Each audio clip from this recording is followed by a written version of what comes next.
toughest one in the section. Fit the runner, boy, you nigga, no question. You would run a motherfucker high stepping. Hey, you never had a big enough weapon. Motherfucker never learned your lesson. I'm a 88 pack nigga, woof. I'm a 88 pack nigga, woof. I mean, day walker, drink blood, trains out, full moon, motherfucker change like a hoe, nigga. I'm just a nigga from the hood, tryna stack a little cheddar for the money. Absolutely. We ain't gonna waste no time. Drew Titan Bronx on deck. Shout out to the mighty LDBC. I love Sundays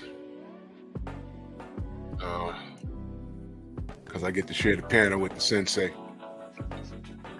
And I especially love Sundays when we have to review a previous fight. That always makes for a fun conversation. We get some critique, get some opinions from the family in the chat, and actually talk about the sport of boxing. Drew Titan Bronx on deck. Shout out to the mighty LDBC. Make sure you smash the like button on all 3 channels. Stormy B-Man is a channel, all caps but no cap. The Painful Excellence Podcast and Drew Titan LLC. So y'all make sure y'all smash that like button. See who's in the building. Todd Swindle, Mark Wonderland, Jimmy Bernard, Shaquilla Fields, Dirt Game Boss, Rod Neal. Tay, how are you? Windsor, what's going on? Antonio MMA. Coach 67, man. Pleasure breaking bread with you, good brother. Pleasure finally meeting you, for real. Adewale M, JDM, Derek Gaines, the legend, is in the building. Showtown Majors. Bionic Prince, what's going on, man? Yeah, I'm feeling a little, on medication, pain meds, man. It's weird. They remove the bandages and they say, okay, yeah, you can wash your leg now, because I'm taking a shower, one leg out the shower, right? So now they remove the bandages. And it's really crazy when you see the stitches hanging out your knee. It's like, ew. But it's a mind thing, because then when you look at it, then it starts to hurt a little bit. I'm like, oh, man. So, it was ridiculous. Young Merv, the cut man, salute, good brother. And, it's just a thing. But,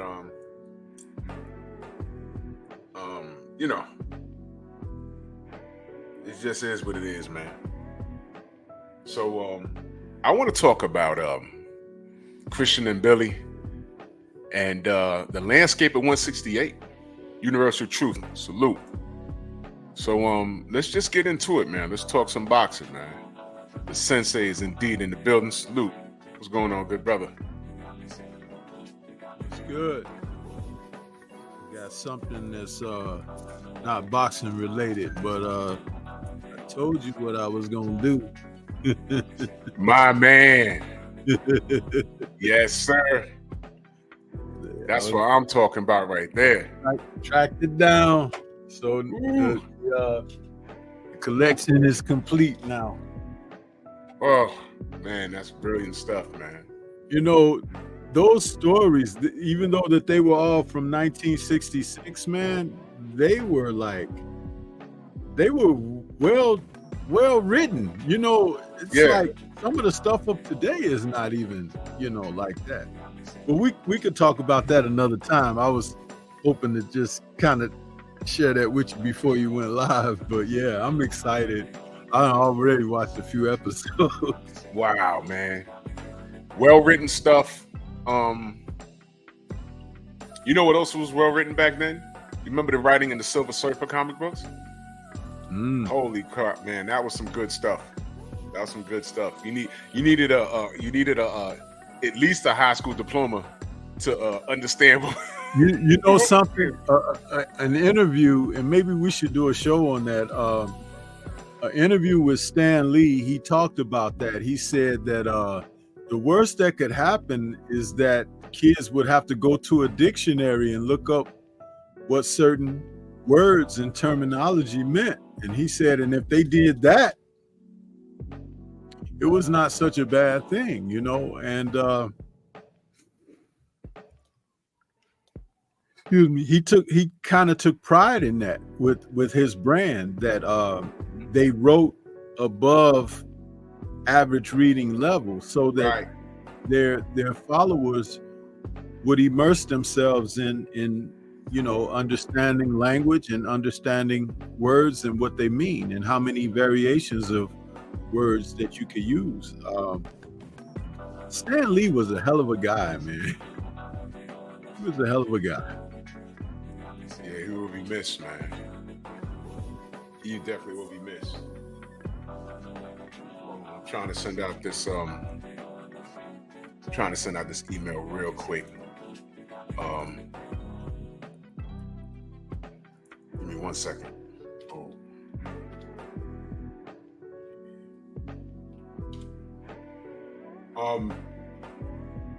I want to talk about Christian Mbilli. The first time I heard of this brother was from you. And I said, let me see what this guy's talking about. And as far as this fella, and salute to y'all in the chat, Steve Elder Mac, NBA D Nice.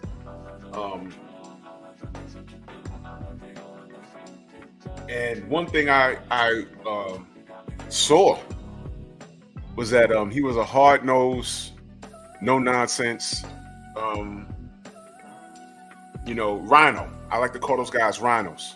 And I respected it. Last night, because we want to talk about his report card. Last night, going into that fight, we all know what kind of fighter that Sergey Derevyanchenko is. And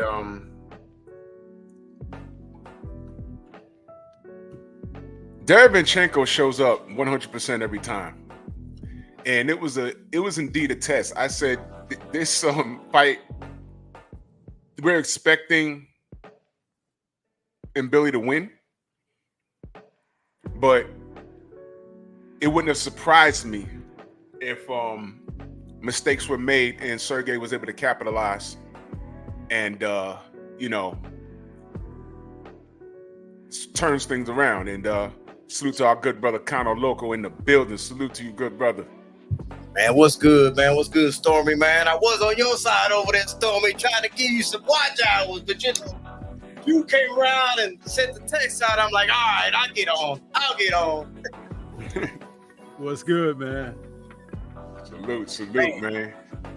It's a good little topic, man, that y'all got going on with this Mbilli, though. I'm dying to get to that. Yeah. So we just taking the plane off. So I guess we'll go around the panel and welcome to the Strong House. I've been wanting to rock with you for a minute over here in these LDBC Strong streets. So let's get it, man. So Christian Mbilli, going into this fight, I said it was 60-40 Mbilli. I didn't write off Sergey Derevyanchenko completely because he's a dog. Sergey Derevyanchenko is an absolute dog, and even if you beat him, you've been in the fight. I respect him. He showed up, and it was a test. Now, I think at round 3, Sergey had an injured bicep. He couldn't really throw it, and you can tell. Yeah. Now, here's what concerned me. The good arm he was using, he was landing. And I was like, what the F, bro?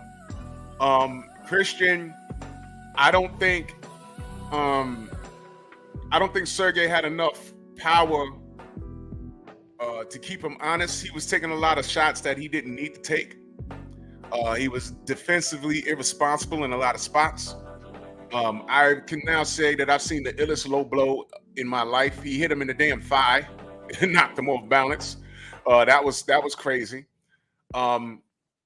What I was impressed with Mbilli was his gas tank. It was a 10-round fight. He didn't seem out of breath. I don't like him not coming in with a jab. He would just stutter step and throw him with a wide hook. I didn't like that because things like that, it got to a point where it's like, okay, I think he's in control of the fight, but I still see discrepancies. Those wide looping shots, I just automatically envision Canelo punching in between that, and that's just being honest. The way he fought Sergey Derevyanchenko, he can't fight David Morrell or David Benavidez like that. Absolutely not. It's not going to work unless he has another gear. Because sometimes fighters fight to the level of their competition. So unless he has another gear that I haven't seen, I don't know. But I don't. If I was to give him a ranking, I would give him a B-. I'll give him a B-, because I'm really big on defense, and I didn't really see it, and I don't know whether that was just him being him or just him just saying, okay, Sergey can't hurt me, so I'm just going to throw caution to the wind. He is a fun guy to watch. He could put some fannies in the seat. It was in Canada. The people came out and showed out for him. I could respect that. But let me just, I'm going to stop right there. I want to go to Stormy. Your thoughts on Mbilli report card? Well, I give him a hard C. Okay. And the C is because he was in there with a wounded guy in front of him. Mm-hmm. And he couldn't do any better against him when the guy's arm went out than he was doing before the injury occurred. But Mbilli, I originally had stated he's kind of like a shrunk down Ike Biabuchi when Ike Biabuchi was fighting in the heavyweight division many years ago. But then I've kind of shifted that now. He's a super middleweight pit bull Cruz. He's very one-dimensional. And last night showed it more than anything. I knew that Derevyanchenko was going to give him a difficult fight because of his experience. Not necessarily just the pro experience, but his amateur experience. If you want to give guys like Alexander Usyk, Vasyl Lomachenko, and others credit for the amateur backgrounds that they have, Madrimov, you got to give it to Derevyanchenko as well. Yes. Because he has an outstanding amateur background and has cut his teeth against the top in the division of middleweight and super middleweight, and has also been robbed of decisions, with them being fake unanimous decision losses against the likes of Triple G, close decision losses with the likes of Danny Jacobs, and then a majority decision loss to Carlos Adames, and then, of course, his loss against Jaime Munguia, in which he got dropped in that last round of their fight, and that made it easier for the judges just to give it to Munguia when he really controlled the younger guy most of that fight and had his head going like a bobble dog. I love what Derevyanchenko showed us, because he showed us everything that was great about fighters from the previous era. Guys from the Bernard Hopkins, Roy Jones, those guys, Michael Nunn, that era, he showed that spice that those fighters brought to the ring, whether they were at their best, coming in with some kind of difficulty, ailments, injury, whatever. Pure grit. He showed and professionalism. Yes. Because he came out to win. When they asked him in the post-fight in the ring, why didn't he, pull it in or pack it in or whatever? He said, because I wanted to win. He said it wasn't just trying about, we see the bravery. Remember, anyone who fights for a professional living, they've already shown us that they're tough, because that's a tough way to earn a living. But the man wanted to win. Yeah. And he was razor thin from doing that. His amateur experience showed me that he knew how to fight with one arm. That's right. He was throwing certain combinations. The right hook to the body, straight right, and then a right uppercut in certain sequences, not all as a combination or pattern, but very effectively. And it was hurting and slowing Mbilli a great deal. But Mbilli, just like he stated in his fight against Carlos Gongora, he doesn't know what to do but to just fight and keep fighting. But he doesn't fight smart. Yeah. If there were any way that Sergey could have set some of those shots up to catch him blindly, he would have really walked him into something. And the entire time that he was doing what he was doing, I just was marveling at the fact that he's picking this man apart with one hand. One hand, yeah. Think about the elite fighters at the top of the sport that will go in and have all of their tools to work with. Yeah. A fighter who boxes Mbilli the way that Rayo boxed Pitbull will beat him easily. Yeah. Easily. Mm-hmm. And he even tried to, at the end of the fight, put an ice pack on his own shoulder and say like he was hurt or whatever. Man, if you don't get all the way the hell up out of here with that, that's not what people want to see. Mm-hmm. Because we had, for a fact, notification that this happened to Sergey, but when it came to Mbilli, what were the announcers saying? Oh, look at the right hands by him, and look at it. They were just celebrating him. But yet and still, he's struggling against a guy with one hand. You know, your mouth is making noise, but to my mind, it's not making sense. I just feel that hard C is what it is. Not a B minus, a hard C. Because it was hard to see him finishing a guy with one arm, and who was in it to win it. Just imagine if he had just a little bit more of something else.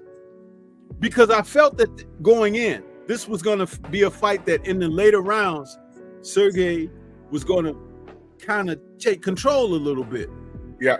I had picked him to win based on something close. But of course, Kurt used to always respect, and RIP to our brother, Kurt Sugar. He used to always talk about the intangibles.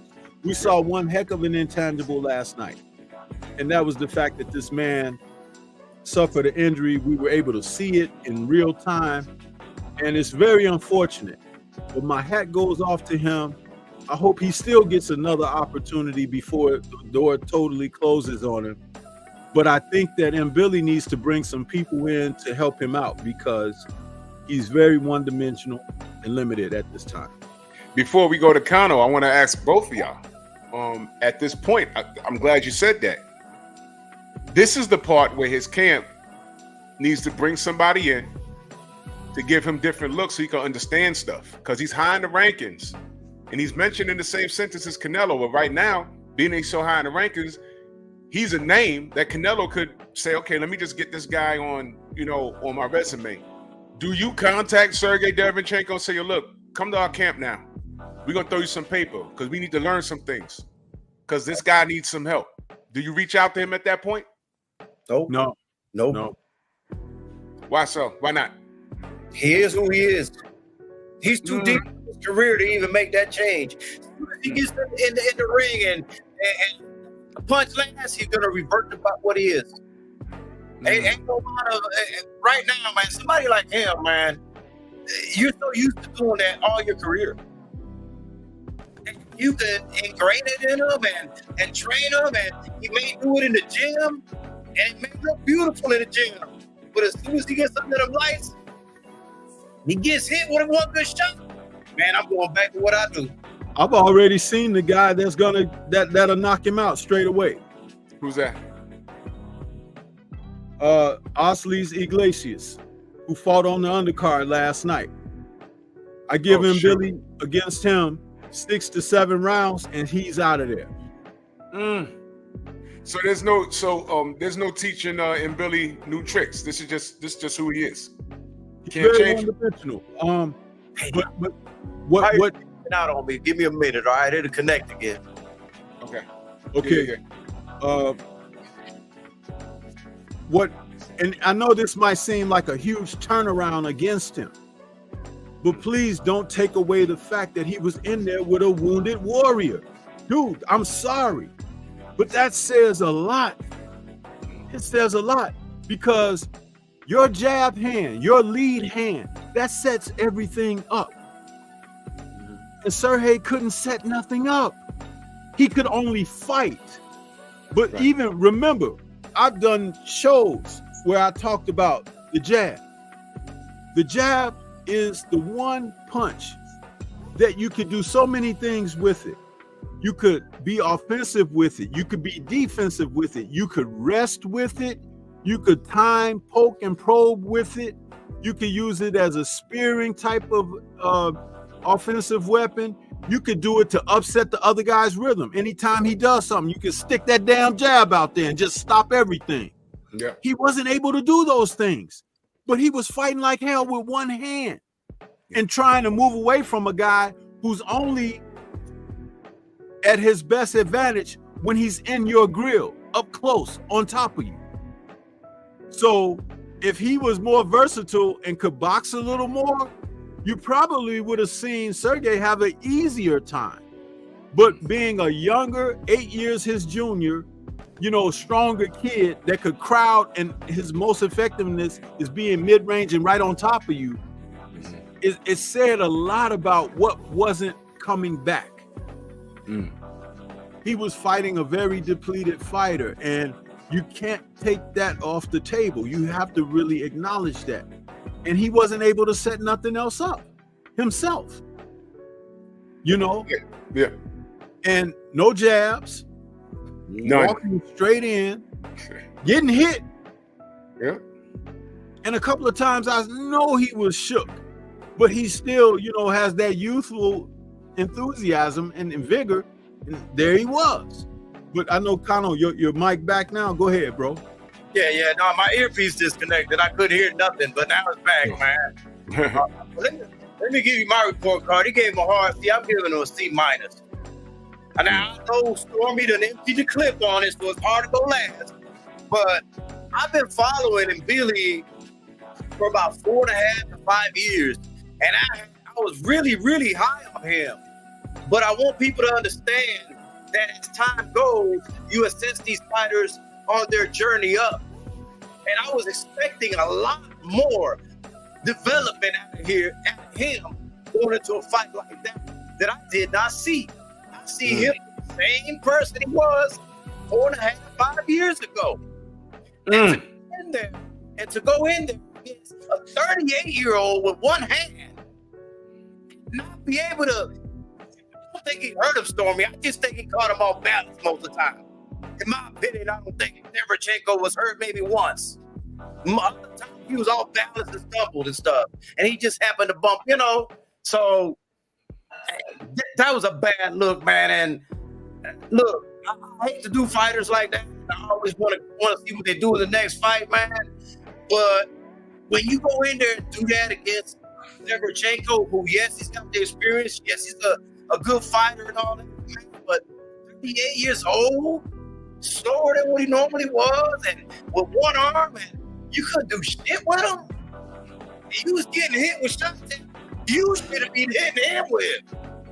That was all available for Mbilli to throw as well. He just wouldn't throw it.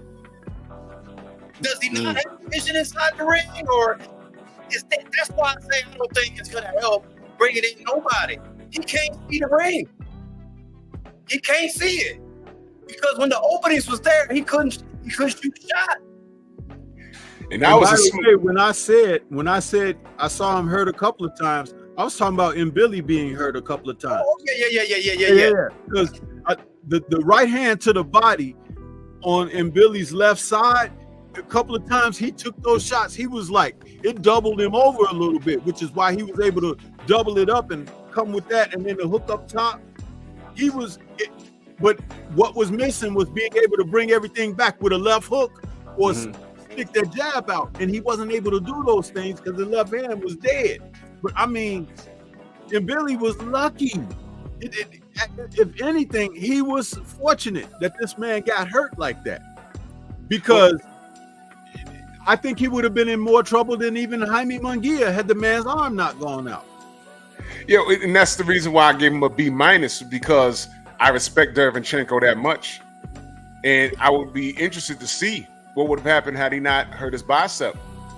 But as the fight went on, there were opportunities there. Like both you guys said, there was opportunities there.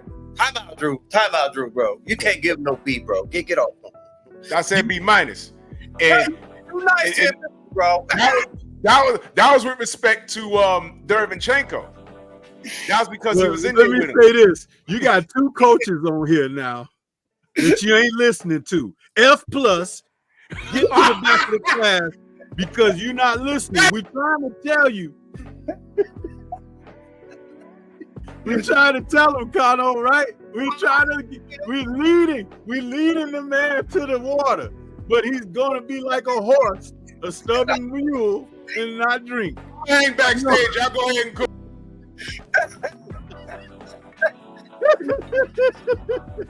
I see a B nowhere on that board, bro.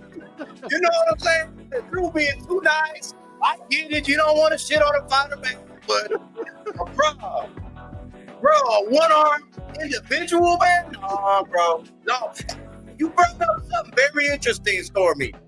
You mentioned the name Iglesias, who coincidentally, I do believe, knocks Mbilli out. That's what I said. I believe he knocks Mbilli out. And for those who have not been really paying attention, man, to me, Stormy, you may disagree, but based on what I'm seeing from Morrell lately, Iglesias is a better fighter than Morrell. Well, you know, that's what I wrote in your live stream earlier when I said, man, we need to have a conversation behind the scenes about this kid, because it's obvious that I've missed him. I know I've seen him before, but I haven't been, dialed in like that. And I looked at how he handled the situation last night with Sina, and Sina is not the most confident guy in the world or whatever, but it was the way he went after him. It was different than the way David did. And he showed me something that David should have shown even in that fight that he just had, in the fight that he just fought a few weeks ago. I'm seeing something totally different in this kid. And sometimes when, and Kano, you know what I'm getting ready to say when I say this, that you can look at certain fighters and tell when something is really there, and sometimes it needs to be cultivated or brought along. It don't need to be cultivated with this guy. It don't. And what you said in your live earlier about Morrell might have went on up to 175 because he don't want to fight this guy, you may be on to something, because I'm telling you, man, and fighters know, man. When they see people and they be like, I don't think I want that smoke. Yeah. They go further, Stormy. This guy smoked Morrell in the amateurs. Morrell knows good and motherfucking well who Iglesias is. See, this is what we always talk about. We may not know, but the people in the loop, they know. They know exactly who it is. Like how everyone knew who Benavidez was for the last 7 to 8 years. They know exactly who he was. So, yeah, you might be on to something there. Let me get to the suit. Oh, that's my brother Aaron Brooks in that super chat. Much love. He says, showing love, my brother. God, good blessings, man. Salute to you, brother. Much love and appreciation. That's my Florida brother right there. Florida. Yes, sir. Yes, sir. Man, dress up, man. I saw somebody in the chat say, I don't know who, but they said that Mbilli was never hurt that fight. You might put your glasses on and go watch the fight again, because I saw multiple times when Mbilli was like, shit. You know something, Kano, what I chalk that up to? And this is no disrespect to anybody, but it's a fact. most people that watch boxing don't know what they be looking at. They don't. It's a fighter's duty to not show he's not hurt. You know what I mean? It's his duty. You got a responsibility, because the first moment you show some kind of resignation or weakness, then the other guy is capitalizing on you straight and dead away. But with the trained eye, you know what you're looking at. When a guy gets hit a certain shot, he takes a breath, he takes a step around, he kind of takes a step back, he'll go in for a clinch unnecessarily. Yeah. So many different things to look at. And I'm telling you, there are moments where guys do this, and you are watching the action and the play, and you see the ref break them and stuff, and you like, oh, he clinched, is it not? But he clinched for a reason. You understand? And there's, and like I said, that's no disrespect, but it's like you do have to know what you're looking at. I was backstage with the family last night watching the fight, and I was telling them, I was like, you see this dude clinching unnecessarily? I said, you see what's going? I said, I wouldn't be surprised if he ran out of gas if Derevyanchenko could keep up pounding him to the body with those rights and everything. But of course he couldn't, because he got labored too, because he was putting a lot into that, then also trying to move away and get reset for it. It's hard to do when you operating in your lead hand. It's like that's supposed to stop stuff coming in and everything, and it's down because you can't even hardly hold it. If anybody who suffered a torn bicep, you have to know that arm is no good during the fight. It's really no good. And he still kept himself from getting knocked out. And he still used it a little bit here and there, very sparingly. But you don't know what kind of trauma that man was going through with that type of injury. Let me say this. It concerned me because he did have a wounded animal in front of him, and it concerned me that he couldn't finish him. And when he was trying to smash the gas on him, it was 2 points that I'm remembering where he was trying to smash the gas on Derevyanchenko, where he ran into something, and one of them was the body shot. He ran into something, and I said, damn. You know what I mean? You taking that beat back? Huh? Am I taking, you know what? Yeah, I am. I got to. I was giving him a B- because it was Derevyanchenko. But then when you think about it, if Derevyanchenko didn't hurt his bicep, it might have been a closer fight, because Derevyanchenko's a dog.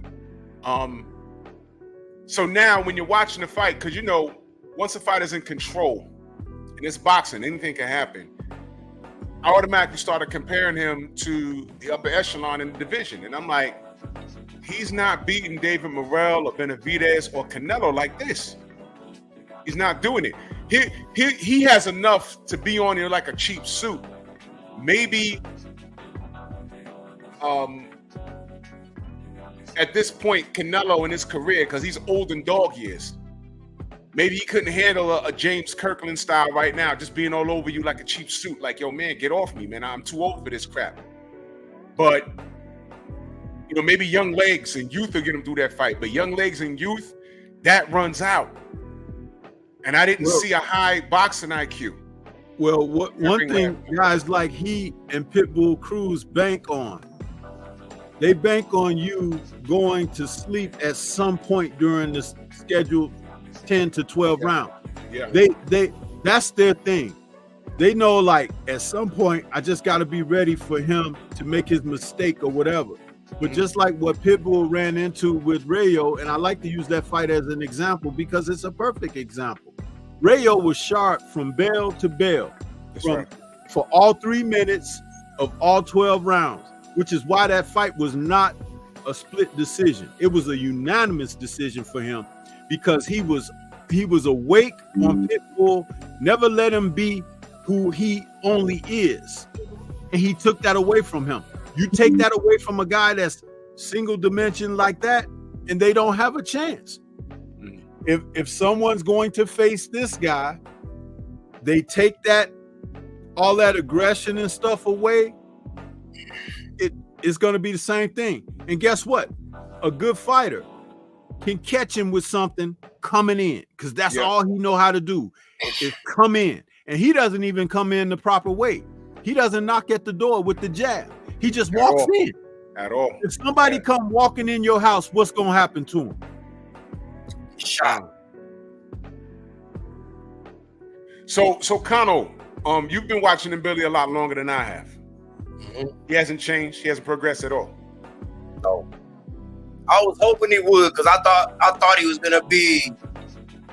I thought he was gonna be it. I ain't gonna lie, Stormy. I thought he was gonna be it, but as time went by, I'm like, I'm not seeing no change. I'm not seeing no change. And people were, hooping and hollering because he was getting away with that shit.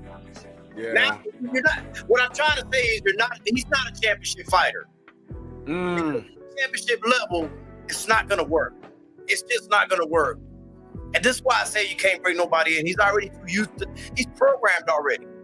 You know what would have been interesting, Kano, and they weren't gonna do this, but if he had started that fight out working behind a jab, moving around a little bit on Derenchenko, giving him a total different look than what he's done in the past, then we could say, oh, you know what?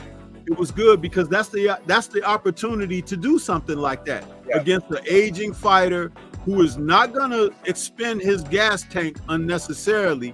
So you could set some things up and then go after him later.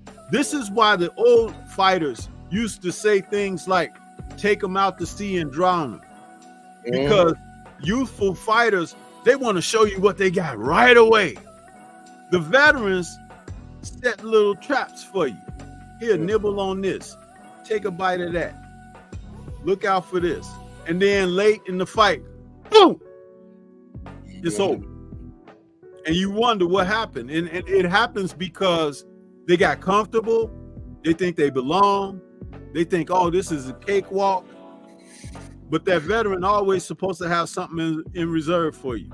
Is this and I hate to say this, man, I really do, because I want Christian Mbilli to succeed, but based off of what Kano's saying and the performance last night, is this shades of Jeff Lacy. Big, strong kid with youthful legs, but eventually it's only a matter of time before he runs into that person that'll, Joe Calzaghe him, that'll box his face in angles and stuff. And then he's throwing punches, he's off balance and stuff. Every punch he threw was with bad intentions, man. And it reminded me of Jeff Lacy. Is that what we're looking at? I don't think he's even as good as Jeff Lacy. Wow. At least Jeff had a jab, didn't he? That's what I'm saying. I was like, is he fighting down that level of his competition? But even though, still. Look at it like this, brother. And there's nothing wrong with being who you are, but there's something wrong with knowing that you have to do better in order to be better. See, that's the thing. He is an action. He's an action fighter. He's what they call a fan favorite. He's gonna give you that. Yeah. But fighters like that burn out fast. Yeah, man. Because of what they end up having to take. Now, there was somebody, like you said in the chat earlier, said, Mbilli wasn't hurt. It's not his job to show you that he's hurt. But we know what hurts fighters. Punch placement hurts fighters more than anything. A couple of fire shots right under the heart, it'll make you boo-boo on yourself. I'm serious. Kano, am I telling the truth? Are you telling the truth? Yeah.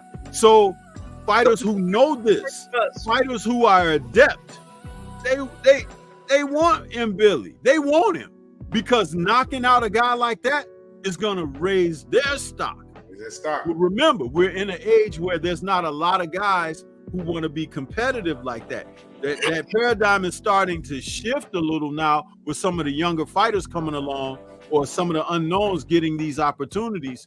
But it has to be someone that knows these things of which I speak.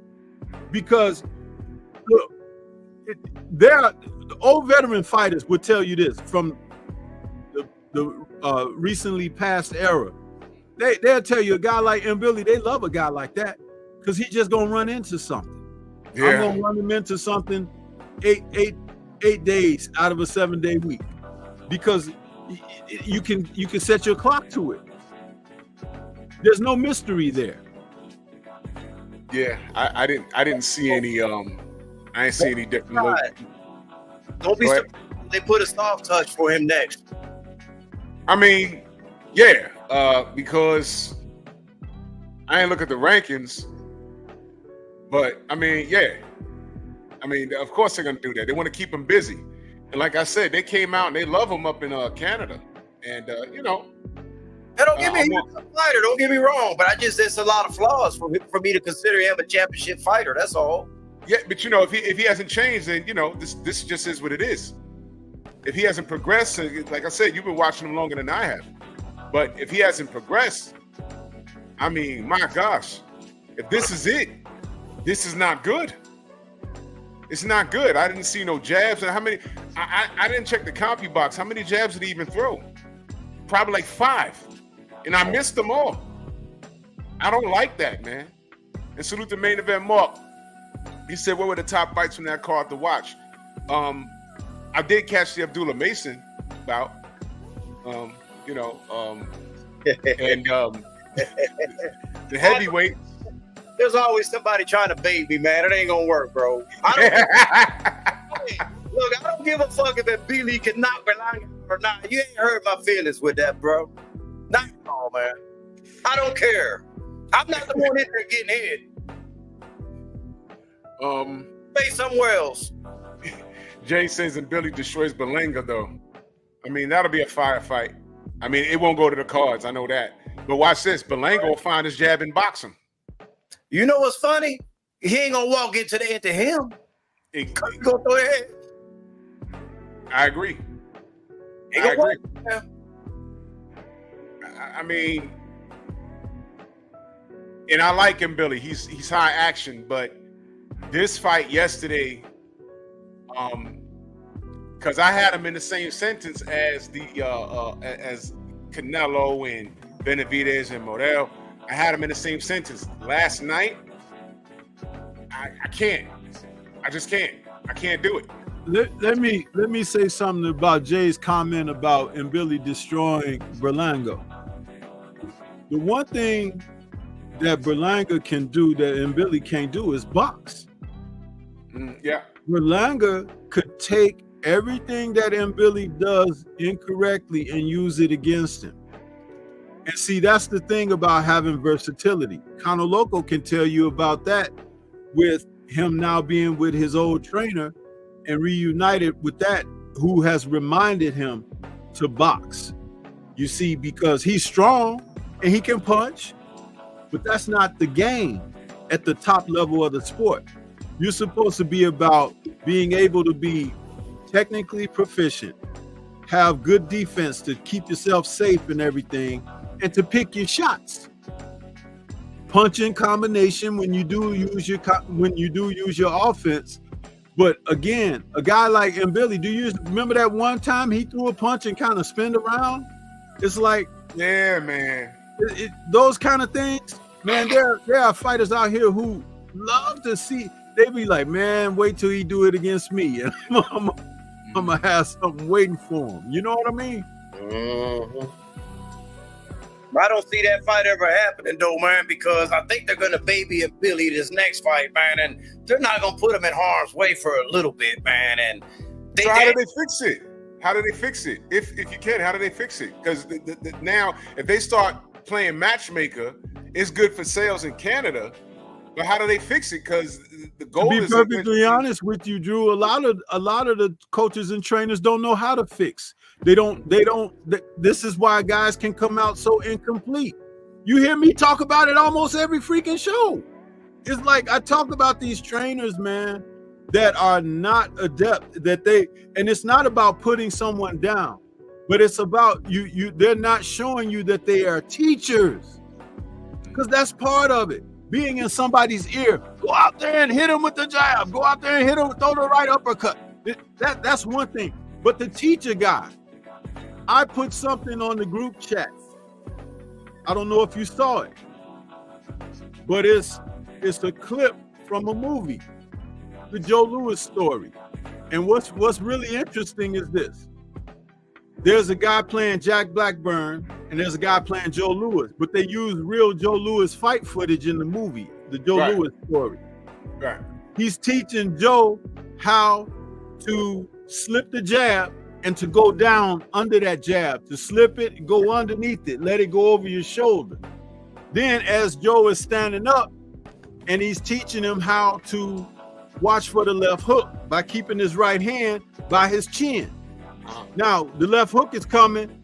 It's like you can knock that left hook down and throw your own or come up right up under it. But these are techniques that these trainers up today don't teach that stuff. And if you watch film of Joe Louis or you watch film of Ezra Charles and Archie Moore and those guys from those era, they all fought like that because the teaching was, that's why the fights were so classic, because these men had skill set. Yeah, there were power punchers, but some of them were so efficient. Joe Louis could knock you out with a 6-inch punch. When you look at guys throwing right hands today, they winding up before they throw a right hand. They don't know how to throw a right hand from the shoulder where they turn and get their waist and their pivot foot into the shot.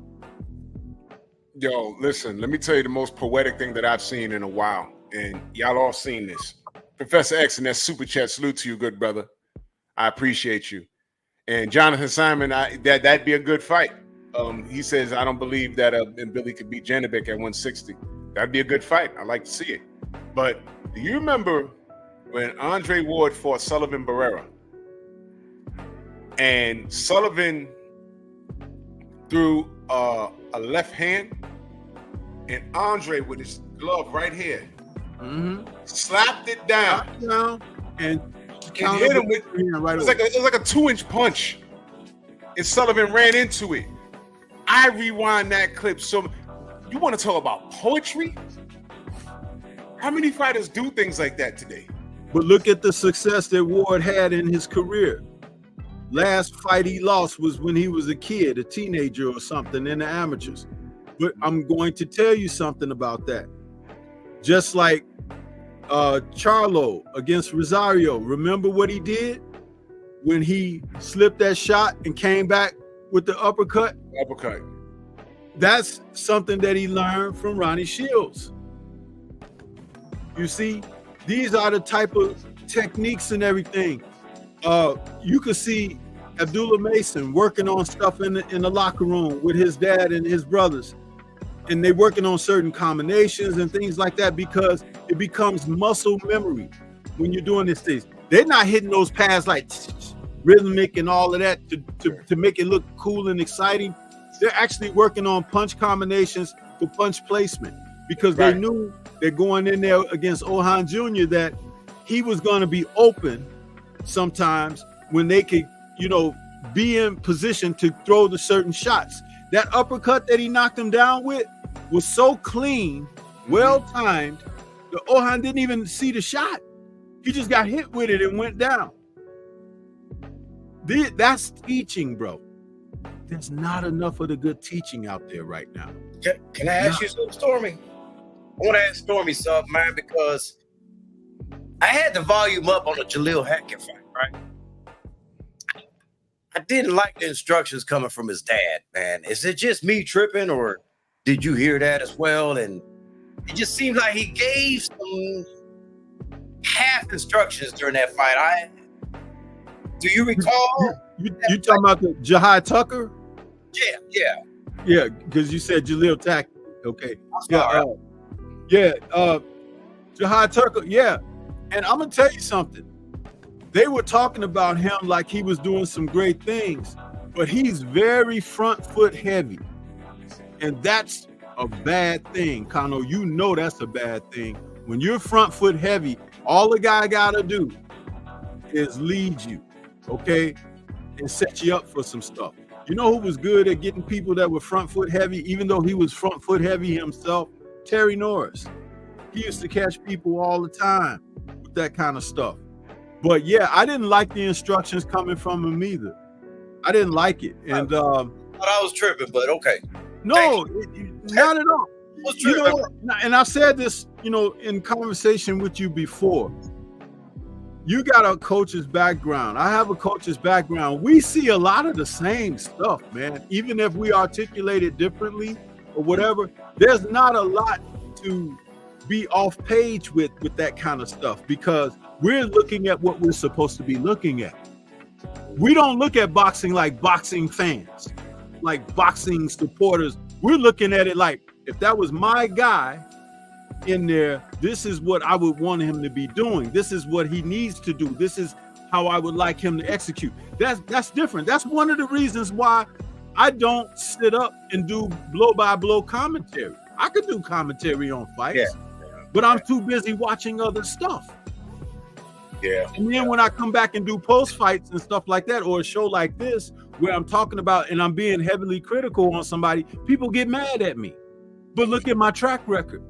My track record is speaking 100% consistently about what you should be looking at, what the fighters and their trainers should be focused on. And you see a lot of failure out there. A lot of failure. The reason I mentioned it is because I think he's young enough to where he can switch his style and have somebody else step in. And I'm not saying his father can't be in there, but he needs an additional set of eyes to work with his son, in my opinion, because he was more of a cheerleader in that corner than he was a trainer. Me. Wow. Yeah. Let me ask y'all a question. It's very important. So, if you're in this camp, and this is another thing I'm noticing in a lot of these camps, they have horrible people watching the rankings and matchmaking their opponents. They just living and breathing off of the hype and throwing their guys in there with everybody. Hashtag Jared Anderson, because they were supposed to know. And you had Sugar Hill in your camp. You're supposed to know who Martin Bacoli was, but whatever. If you're moving Christian Mbilli right now, what do you do? He's ranked number 1 in the WBC. And I'm looking around, I see William Skull, I see Iglesias, what's this guy's name? Vladimir Shishkin, Diego Pacheco, Belenga's tied up. They better not put him in there with Diego Pacheco either. I'm telling you that right now. That's a problem. Diego Pacheco is going to be a problem for almost any fighter in that division. You know what I would do, Stormy? I mean, Drew. Yeah. I'd give him easy fights until I can cash that motherfucker out, because he ain't changing. Wow. I'll cash him out when we can get the big fight. That's all you can do with somebody like that. It's not cold-blooded. It just is what it is. You know he's not going to be a championship fighter. Let me get him some easy touches. Keep him undefeated. Open that avenue for that big money fight and cash out. That's all you can do. But at least the man to be set for life. I hear you, man. That's crazy. But sidebar, I saw the brother 88 Sports Talk and Young Abel's in there. When y'all say front foot heavy, I thought of this too. Front foot like Felix Trinidad. Front that's why he got knocked down a lot. Yeah, he did. He got knocked down a lot. And leaves his left hand a little low too, for my liking. But that's another story, man. I'm nitpicking now. Yeah. So 3 fights. If you were to pick Mbilli's next 3 fights going into the spring of late spring of 2025, what would you do? I know y'all ain't got the rankings in front of you, but everything looked dangerous at this point. Cause I damn. Well, you think about it like this too. There's a reason why he's fighting primarily in Canada. Yeah. When you got a good fighter, you can take him on the road, bro. And one of the best things you could do with a good fighter is take him out of the country. When he we got fighters here in the U.S., take him out Take them over to Australia, take them to Japan, take them to somewhere so that they can get that feeling of what it's like to be not comfortable. That's important. Am I right, Kano? You're right. It's very important. Guys fighting in their hometown all the time. Shakur Stevenson always looking to be, that familiar fish in the water. Oh, that's a guppy. It's time to move around. And I know, Kano, I know you like Shakur, but Shakur is a good fighter. He's too good to just be fighting, in that type of place. He should travel. He should go somewhere else. Because even if you listen to people who talk about the sport of boxing from different parts of the world, the UK, Ireland, stuff like that, they give him his props. Mm-hmm. I just heard on the show earlier today where they spoke of him as possibly being the best fighter in boxing. Well, he should travel. He should travel. Go in another country and fight a couple of fights and beat up a couple of their guys and take some fans back home with you. It happens. Devin Haney is popular in Australia now because he fought Kambosos over there. Twice. Yeah. Once to win, once to defend. So, Drew, when you match them up, you're going to have to match them up with somebody that doesn't have high ring IQ in box. Well, who is that? Because I'm looking at the top four. They can try to tantalize a couple of veterans, that may be near retirement or semi-retired, and who used to be a contender, used to have a name, that kind of thing. You know what I mean? Demetrius Andrade is still down there in the rankings in the WBC. No, he could box. Yeah, box. I mean, as bad as he look against Benavidez, I think he outboxes Mbilli. I'm sorry, man. Fuck. He just proved that to him, right? Yeah, I mean, that's a bad. I mean, but you know what? That's another name on. That's a gamble though. This Boo can he can move his feet. That's a gamble.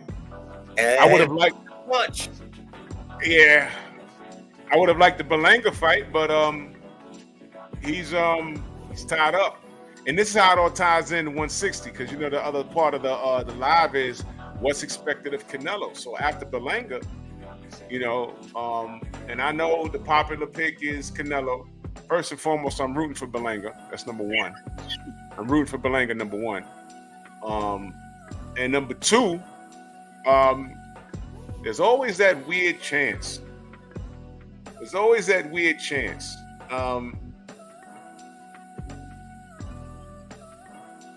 Berlanga, whoa. God damn, you hear all that lightning? Yeah. Lightning thunder is right outside my window. That's crazy. Dude, I almost picked my gun up. Yeah. Thor's outside. He's pissed off. Phase 4 fucked us up. But if Canelo gets past Berlanga, I see him, like you said, cash him out. If that opportunity presents itself, and you're in charge of Mbilli, do you say, hell, we got to get this? Yep. Better you lose to Canelo than lose to Morel or Benavidez. We got to go get that. You take that fight? I say yes. Wow, Stormy, you do that? Else with him, man. I just don't see nothing else you can do. Cash him out, man. Wow. Yeah, but I'm on what Kano said earlier about it. His next opponent is going to be a soft touch. That's definitely going to be the case for two reasons. One, they don't want to lose the position that they're in to get the title shot, and two, they need to do something to kind of keep his confidence a little up, because if you ask me, when that fight was over, he kind of looked like his will was busted a little bit. Yep, he did. I'm telling you, I know what I'm looking at, and it's obvious that Kano sees it as well. Even when they were interviewing Devinchenko and they were showing him, and he was kind of looking like he had that sick puppy look. He did, man. It happens. Had that been a 12 rounder and no arm messed up. Yeah, man. That's what I kept thinking. If that was 12 rounds and his bicep wasn't messed up, it might have looked a little different. Hey, man, I got to get this off, man. I got to get this off now that I'm on your platform so more ears can hear this, okay? Because I know a lot of people know that I'm leaning towards Berlanga. And Stormy noticed because we had a talk behind the scenes and stuff like that. I'm betting on his trainer is what I'm betting on. Oh, yeah? I'm betting on his trainer. That's the bottom line. I'm betting on his trainer, Mike Ferret. That's what I'm betting on. Elaborate on that. Explain that. He's had him this will be the third camp with him, man. And all I've seen was him improve Berlanga the last couple of fights. So going into this third camp with him, I like what he's done with him, man. He's a no-nonsense trainer. He's the type of person that's got, when he tells Berlanga stuff, man, Berlanga's responding with yes, sir, you know what I'm saying? With total respect, absorbing everything he's doing. He's one of those people that I'm gonna try not to say too much, man, because I mean, he's been down here in Tampa training in the gyms and stuff like that, but he'll get on him. Do it again. No. Do it again. And he ain't leaving out of there until he does it right. So you're banking on the coaching. That's very interesting, because you know what people like to do on social media. What they like to do is they start showing the bad parts. Oh, Berlanga did this 3 years ago. If he does it against Canelo, this is what's going to happen. But I've seen some improvement from Berlanga. I mean, granted, the biting on the neck, when he turned into Berlangula, that was hilarious. Threw his whole person to trash. But since then, I've watched him.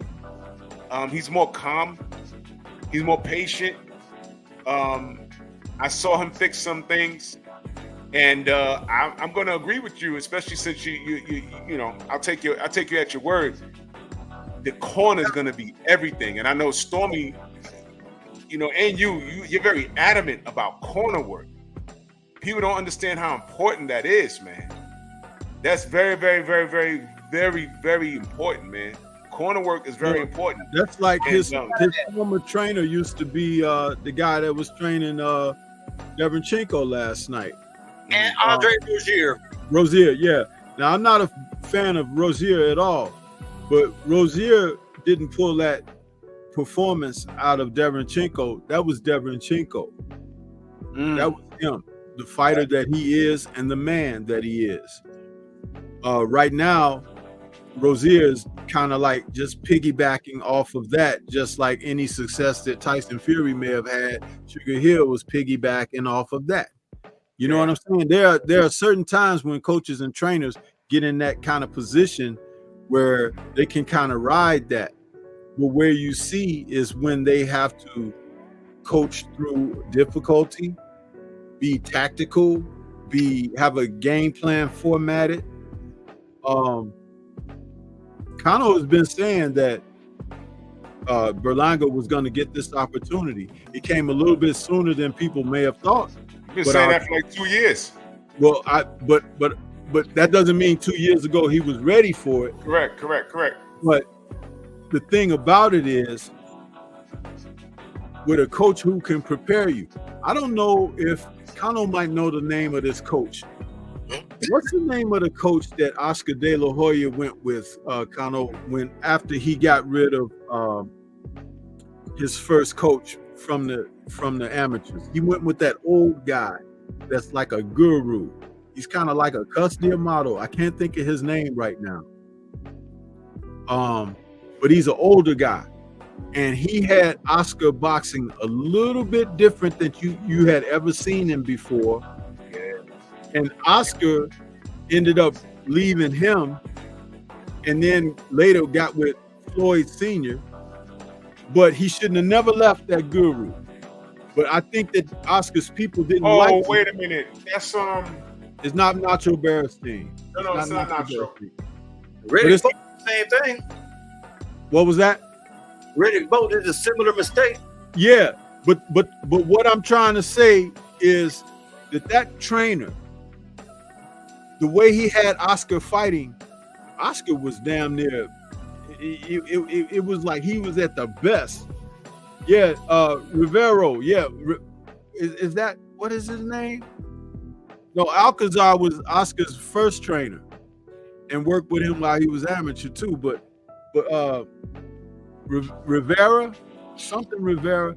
But anyway, long story short, that man was very good. He knew how to break down fighters. Jesus Rivero. There you go. There you go. That old guy knew boxing.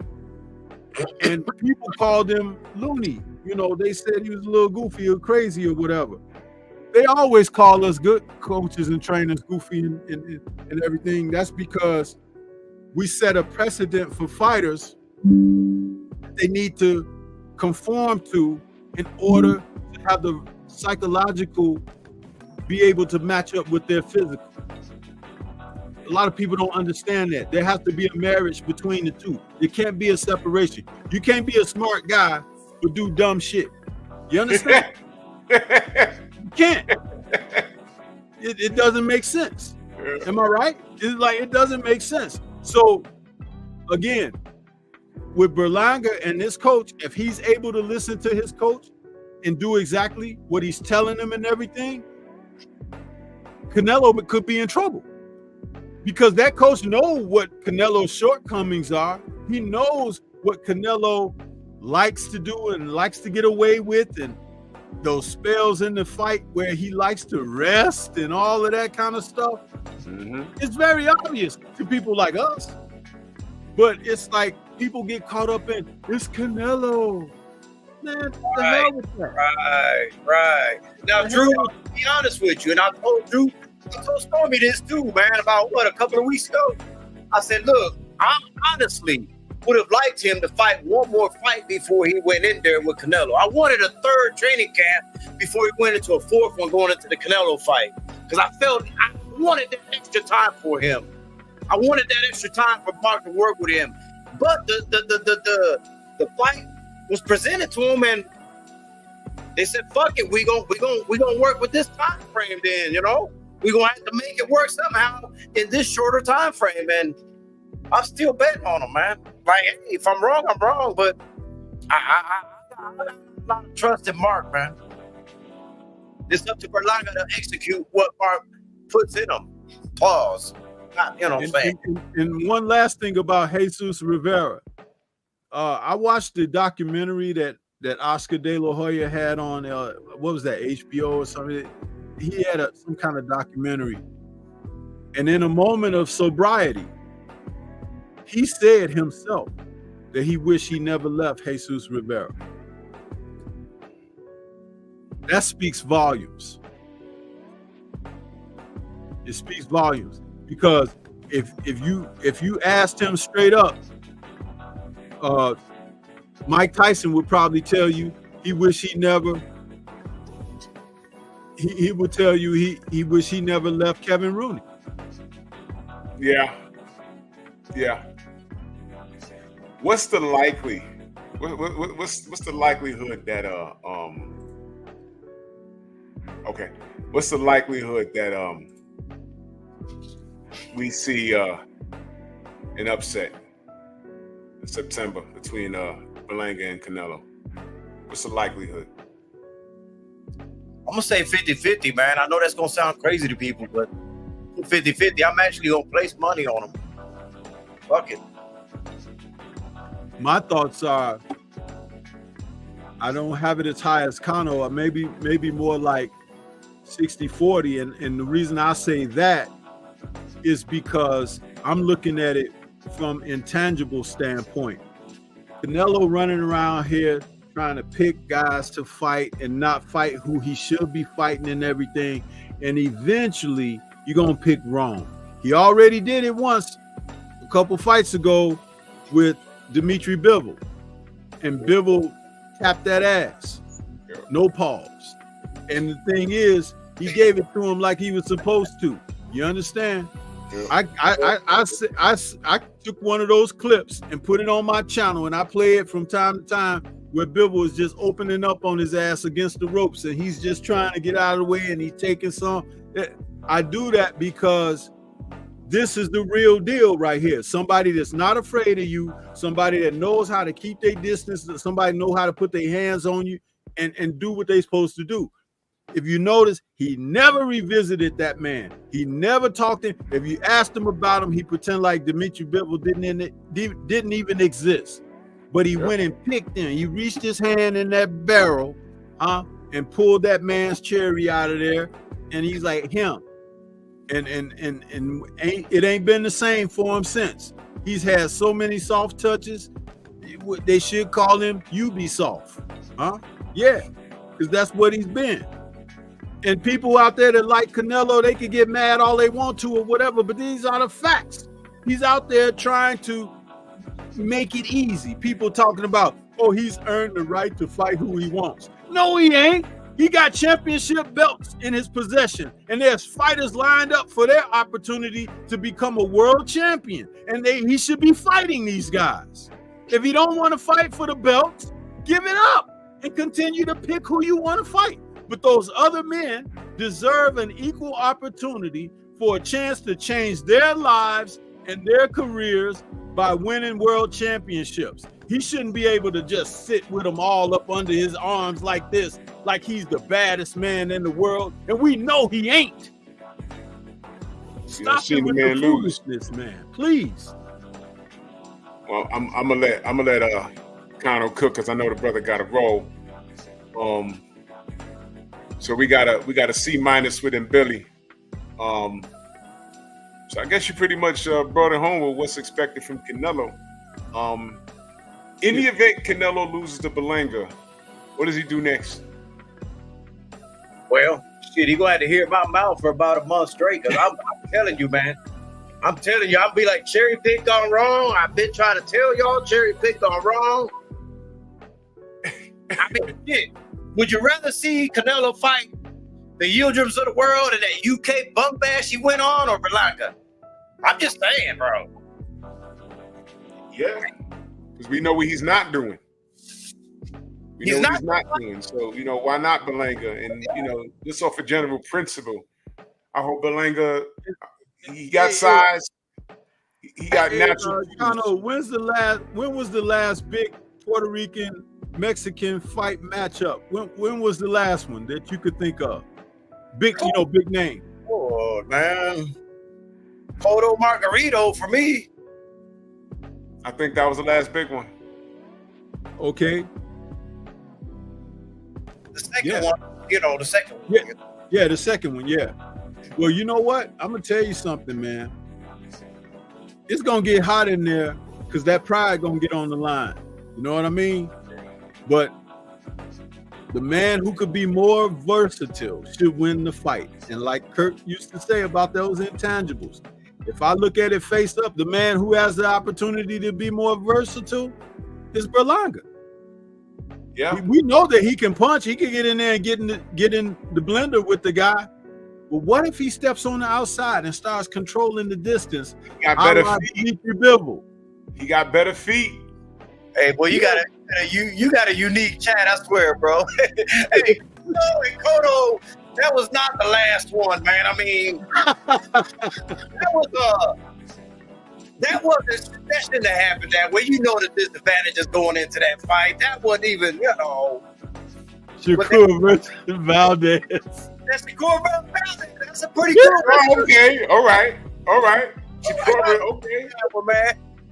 Nah, man, the Cotto wasn't even, man. That's when Canelo was putting all the clauses and all these stipulations and shit, man, like he did with all the other names that. Come on, man. I don't even count. Yeah, it counts on the record, but I mean, I don't count it as big for me. You know what I mean, man? Bro. Yeah, I got to get up out of here, man. But hey, I got Berlanga, man. I don't give a fuck what none of y'all say, bro. There it is. Hey, and brother. No. By the way, just so y'all know, I'm not picking him because of the flag either. All right? Because me and him do not get along. Just so y'all know. Let me give y'all. Me and him do not get along. If we see each other, we might kill each other. So, I said I'm betting on the coach, man, and it is what it is, man. play, man. Salute to the mighty LDBC Story. Drew, appreciate y'all letting me on here, man. No doubt, good brother. Have a good Anytime. one, bro. Good talking with you. All All right, right. Oh, hey, 903 Pops in the building, man. Salute to that brother, man. That's my homie. That's the homie. Yes, sir. All right, let me Doc. I'll wrench him up off of general principle. I'll take care of him. All right, good brother. Yes, sir. Ladies and gentlemen, that was Cono Loco in the building. I had to kill this spider that was trying to come up on me.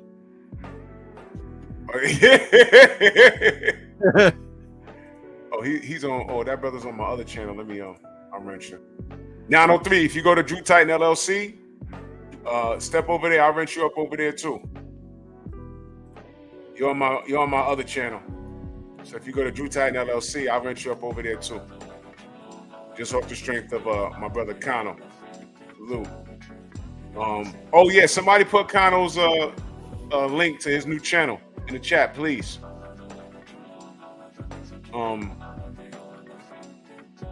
Yeah, so the trainers is gonna make a difference.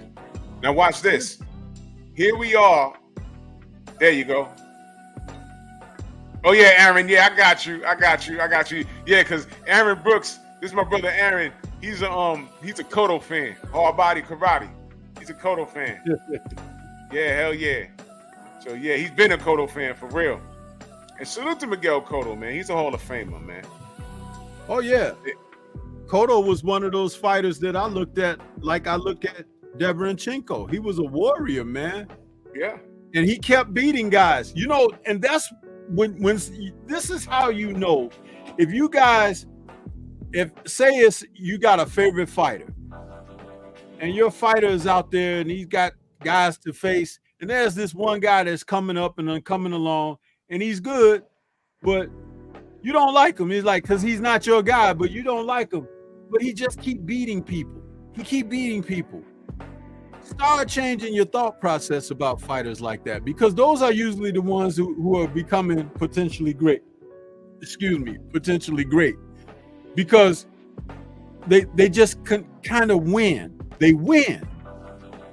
Sometimes they knock folks out. Sometimes they get a decision. Sometimes they just be better than anticipated. Things of that nature. Cotto was one of those guys. He was just winning and winning. And it's very unfortunate that he ran into that Margarito situation. But I'm still mad at that. Even against a guy like Floyd, when he finally figured out what to do with Floyd, it was late in the fight. Yeah. And in a different era, that fight would have got run back. Yeah. Because it was good like that. Yeah. Roy Jones and Bernard Hopkins was the same thing.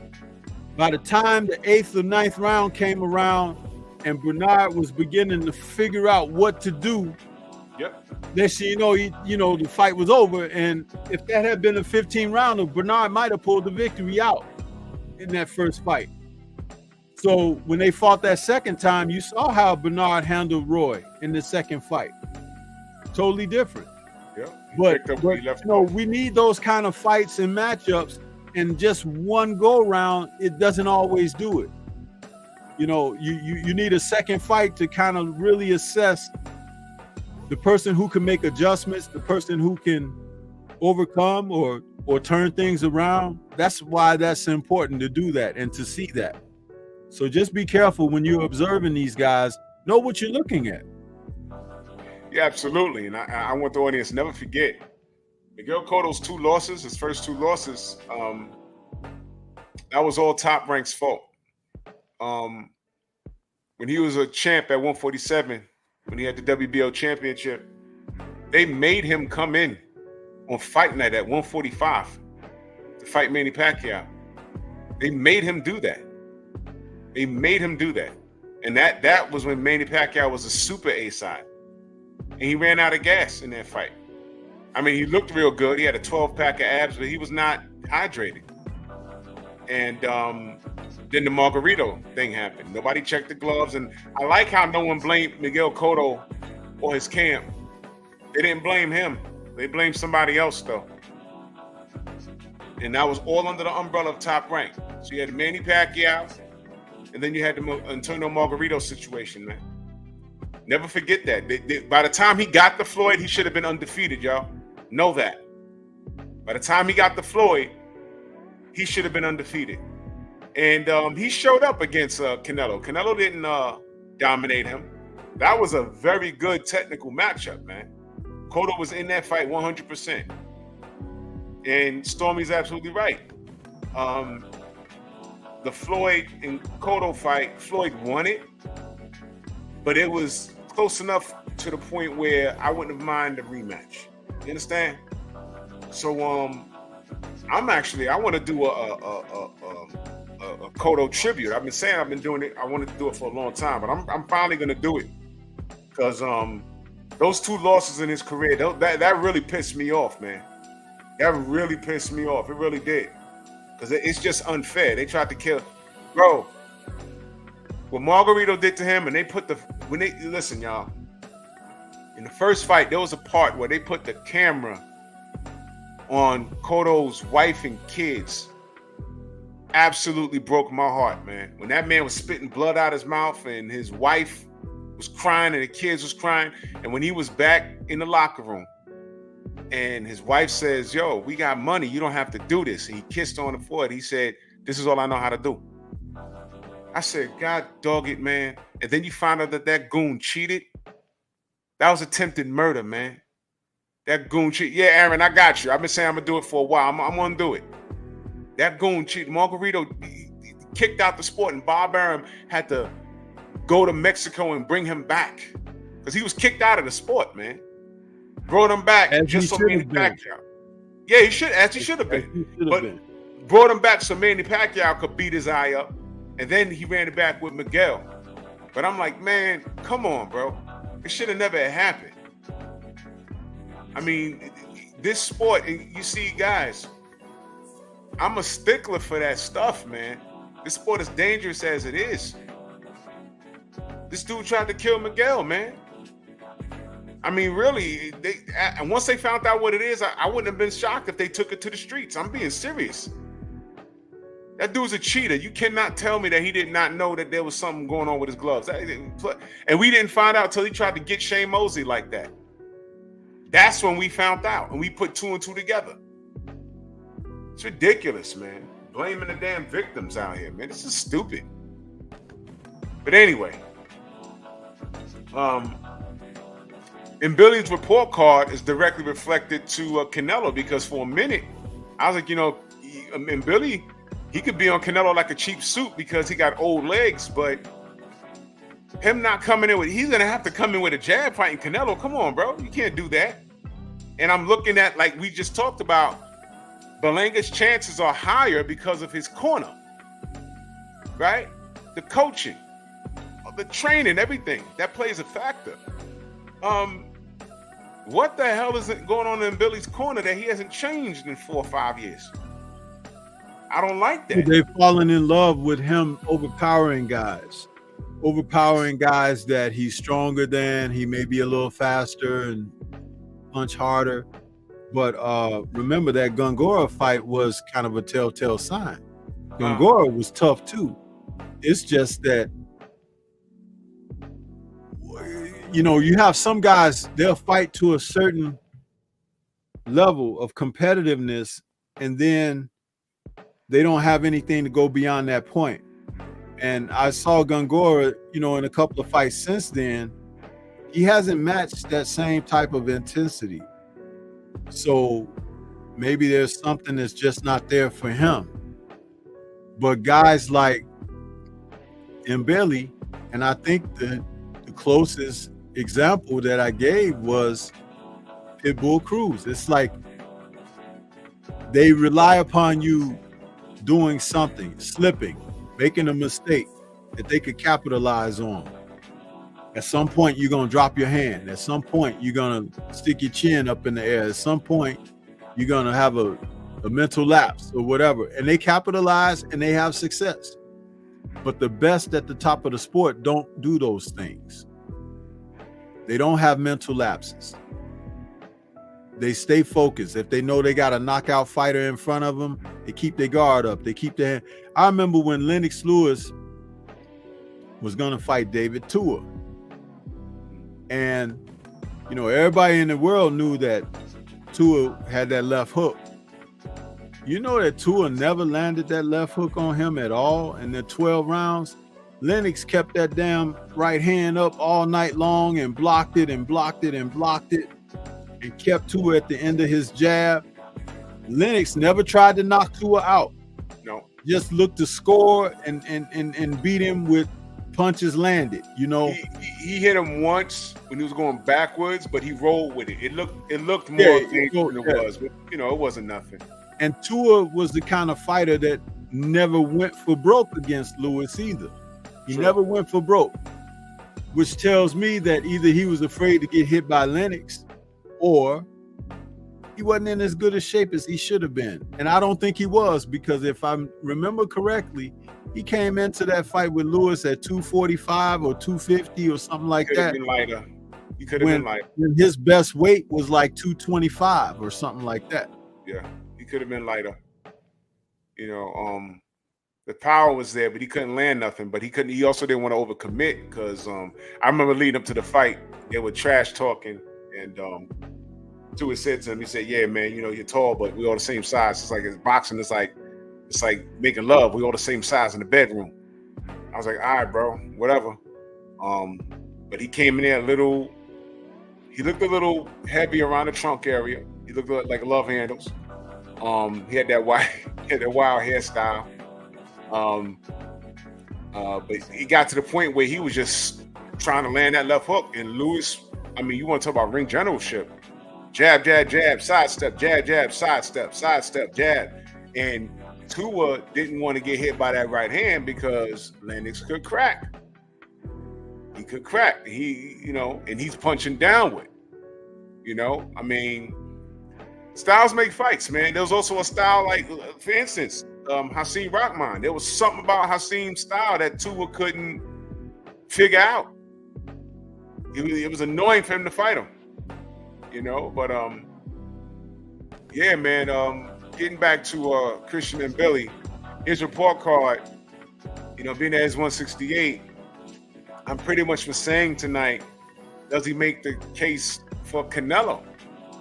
Because if Canelo beats Berlanga, which I hope he does not,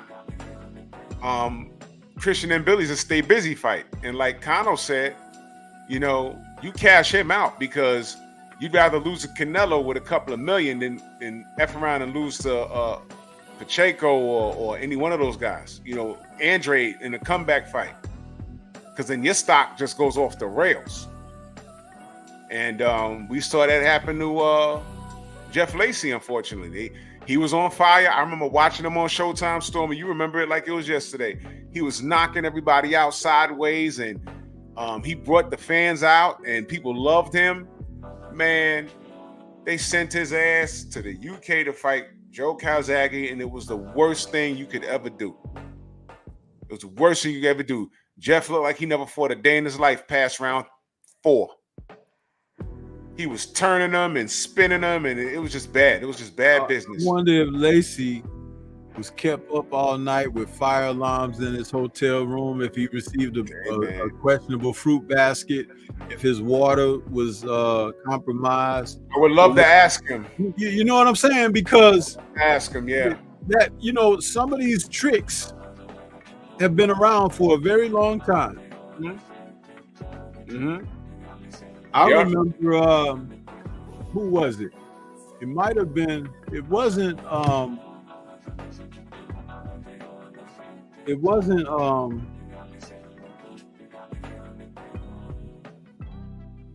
what's his name that's been on here with us? The heavyweight, the one who beat Klitschko. Oh. Chris Bird's cousin.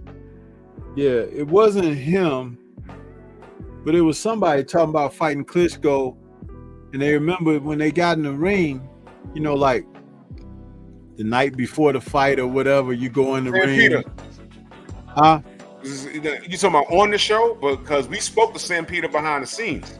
Yeah, but no, he was Layman Bruce. There you go. Bruce, yeah, Layman Bruce. It talked about how soft and spongy the canvas was. yeah. It's like that's another trick to, for punchers, because you could dig in and get good leverage on your shots and everything with a soft canvas. And for guys who like to move on their toes and dance around, spongy canvases are like bad for your legs. It's like that's there's no give, with those tight canvases, but the spongy ones, it could do a number on your legs. So yeah, that's real, man. That's real. I remember we spoke to Sam. I don't know. We was trying to get Sam Peter on the show, but he's a Christian man and he don't do Sundays. So we might have to do a premiere. But he told us with the Klitschko fight, he got poisoned the day before. They had to send the fruit basket to his damn hotel room. He was eating from the basket. I think him and his wife got sick. Something like that. It was crazy. Remember when he quit against Vitali? He said, stop the fight. That was in Germany. They poisoned him. So foam mats, and I'm not the one to, y'all know I hate Tyson Fury with a passion. But I remember leading up to their rematch, there was a woman that asked Klitschko about the extra foam on the mat. She was asking about that. It was crazy, man. Of course, the rematch ain't happened, but clown stuff, man. So I would love to ask Jeff Lacy, was there any funny stuff looking back? Did you get a little bubble guts? Did you eat something? Did they lose your luggage? Because he got the damn UK, y'all. And if y'all can go watch Jeff Lacy versus Joe Calzaghe right here on YouTube. Watch all the fights leading up to that, and then watch the Joe Calzaghe fight. You thought he forgot how to fight, bro. And then Joe Calzaghe's really good, but I mean, dogs. He ain't win no rounds. I was like, what the hell's going on here? You felt bad at the end. He's in there with the Apollo Creed trunks, and then almost ended up like Apollo Creed. Remember that? You remember that, Stormy? He came out there. All he was missing was James Brown, man. I was like, damn. He beat the crap out of Jeff Lacy, man. I felt really bad. And him and Jeff, they met like years later. And he was talking to Joe. He was like, man, I was thinking that you was gonna get tired because Joe had a high work output. And he was like, man, I'm like round 9, he's not tired. But there's also been rumored, I don't know. They questioned Joe Calzaghe's questionable gas tank. Whatever, man. It's too late now. The man retired undefeated. So I ain't whatever. It is what it is, man. But it's listen, don't man, eat nothing. Like this. And this is for what's his name? Where he at? King W Boxing. Mm-hmm. If Roy Jones can pop dirty, anybody else in the sport of boxing can pop dirty too. Yeah. And Roy was one of the most talented, fast, powerful, athletic fighters of this modern era. And we never thought that we would hear that he done some stuff. But the irony is this. When you got the complexion, you get ultimate protection. That's right. They'll take it to their graves for guys who didn't make the cut. Just remember that. You have to open your mind and close your mouth sometimes. Absolutely, bro. So I guess we're all in agreement. I tried to be nice and give a B-, but I guess it's a C-. I don't trust Christian and Mbilli. That's what I was saying, man. I don't trust, after last night, I don't trust Christian and Mbilli to carry the torch at 168. That's all I'm saying. We're being honest. And I'm rooting for the kid, but if we're all things being honest, I just don't see it. What to expect from Canelo? If he beats Berlanga, I think he'll take a stay busy fight with Mbilli. I even think he's so swag with it, he'll go to Canada and beat him in his own turf. And like Cano said, you take that fight. You'd rather lose to Canelo, or at least have a fighting chance, than to F around and lose to Benavidez or Morel or Pacheco. And by the way, the IBF is vacant right now. Let me see something. IBF is vacant. William Skull's ranked number 1. Vladimir Shishkin is number 2, and Christian Mbilli's number 3. You don't do any of that. Look, man. I think he should petition to fight Canelo after Berlanga. I mean, since Canelo's obviously not doing what we want him to do, so you know it is what it is, man. But Stormy, we're gonna close the show. Let them know how they can find you, good brother. Channel is Stormy B Man. That's Stormy B Man, all caps, but no cap. No diggity doubt, man. And I think the Queens of the Ring should be on or coming on. Let's go support our sisters. I'll be back talking boxing tomorrow. And then we got Nerds on Culture tomorrow on Stormy B Man's channel. And then we got Painful Excellence Podcast after that. So Mondays is live, man. What we talking about on Nerds tomorrow? It's called Remember When We Used to. Yeah. It's like, you know, when there was no internet, y'all. Exactly. Growing up without the internet, growing up where you had to be outside. Your parents told you, get out the house. Get out the house. Then, get off that goddamn Atari. Go outside. And then you better be back in the house when the street lights come on. And I have it in my hand. I have it in my head what we used to do. I remember what my summer Saturdays used to be like. So don't miss it tomorrow, man. So link is in the chat right there. So we still on the grind, man. Yo, salute to everybody in the Venmo, the Zelle, the Cash App, the Super Chat. I ain't checked anything. Shame on me. Shame on me. I'm sorry, y'all. Okay. We square.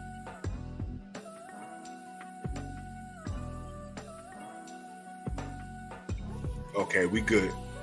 All right, man. Salute to y'all. Let's go support the Queens if they on. We'll see y'all tomorrow, man. Bronx on deck.